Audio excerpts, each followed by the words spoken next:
Bonjour Internet et bienvenue sur Pandemonium TV, ma chaîne dédiée aux jeux et aux figurines qui me plaisent. Aujourd'hui, on va parler d'un jeu qui me plaît pour la première fois sur cette chaîne, c'est-à-dire le jeu Game of Thrones.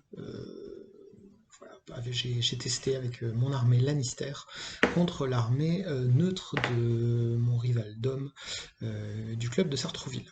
J'encourage tout le monde d'ailleurs à venir au club de Sartrouville, c'est un club super sympa dans lequel on joue à plein de choses, Game of Thrones, mais pas que.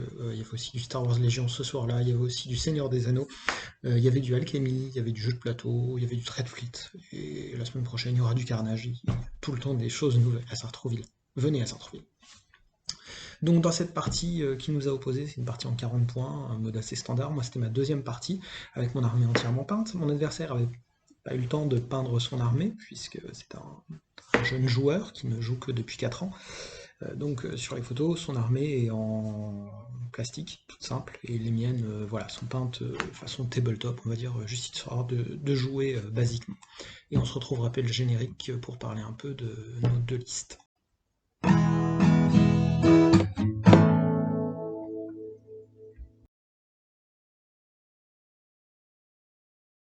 Alors, on va commencer par la liste de mon adversaire. Il jouait donc des neutres, une armée à 40 points forcément.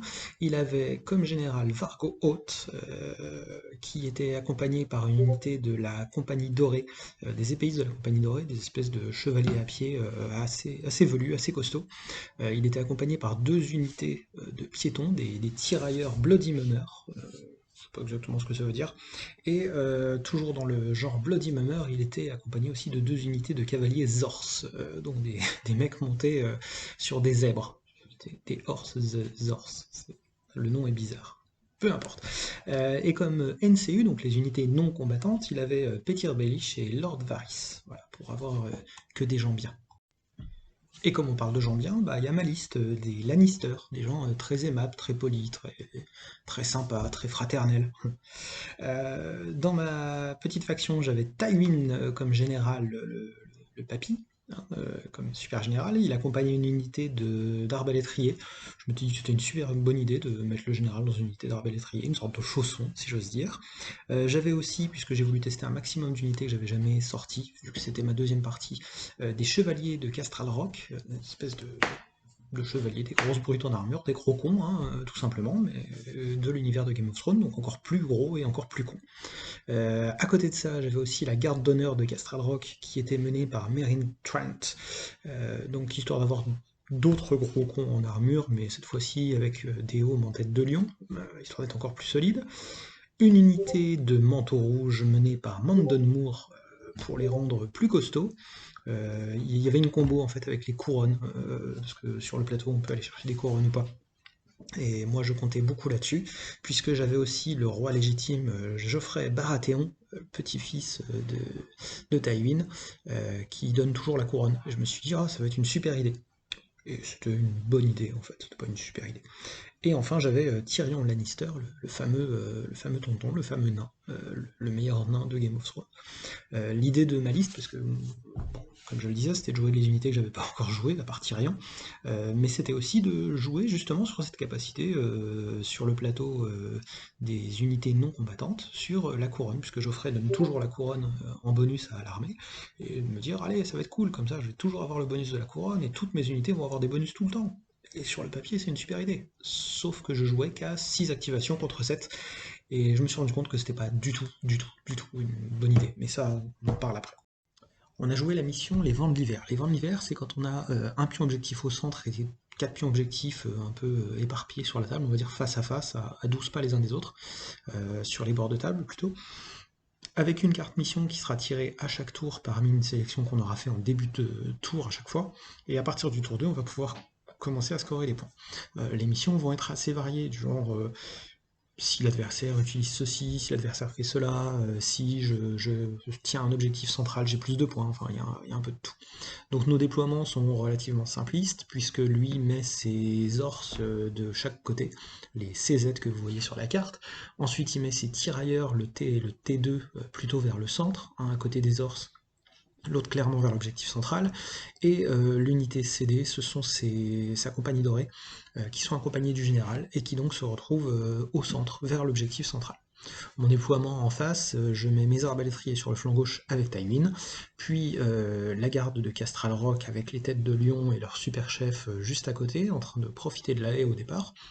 Puis on a les manteaux rouges à peu près au centre, et enfin mes chevaliers de Castral Rock en face des cavaliers légers adverses.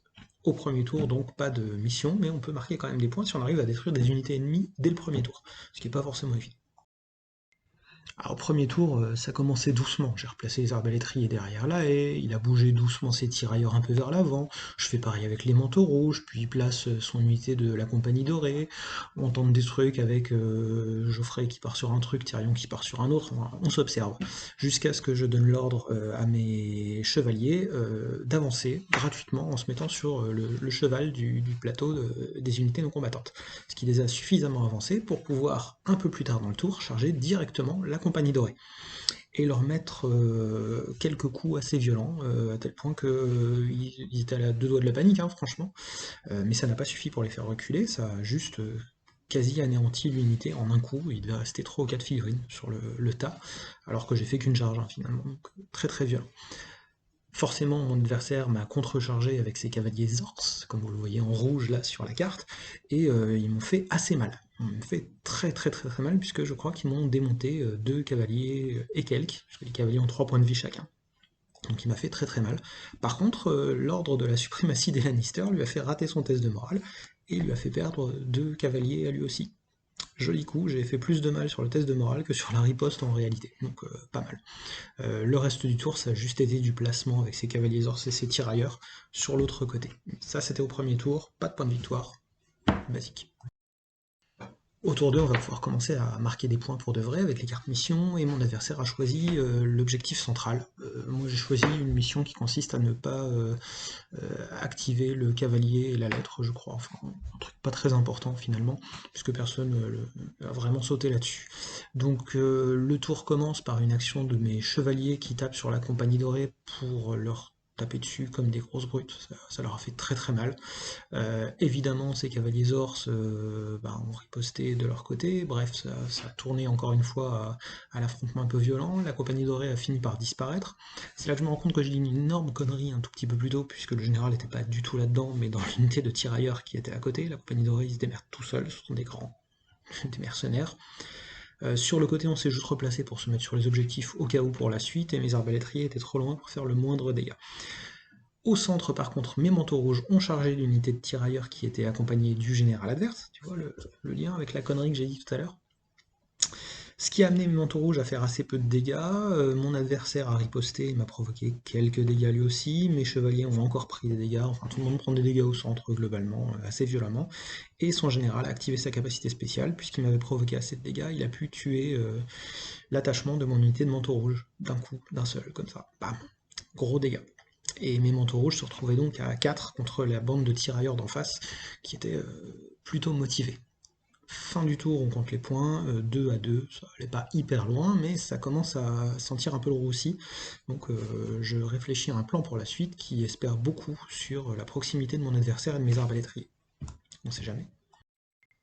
Tour 3, c'est là que ça devient intéressant, parce qu'on continue à jouer sur l'objectif central, principalement par ma faute, et je fais la connerie du siècle dès le début du tour, puisque je joue une carte qui oblige mon adversaire à venir sur la bourse pour enlever un malus que je lui impose. Bon, jusque-là, on se dit pourquoi pas.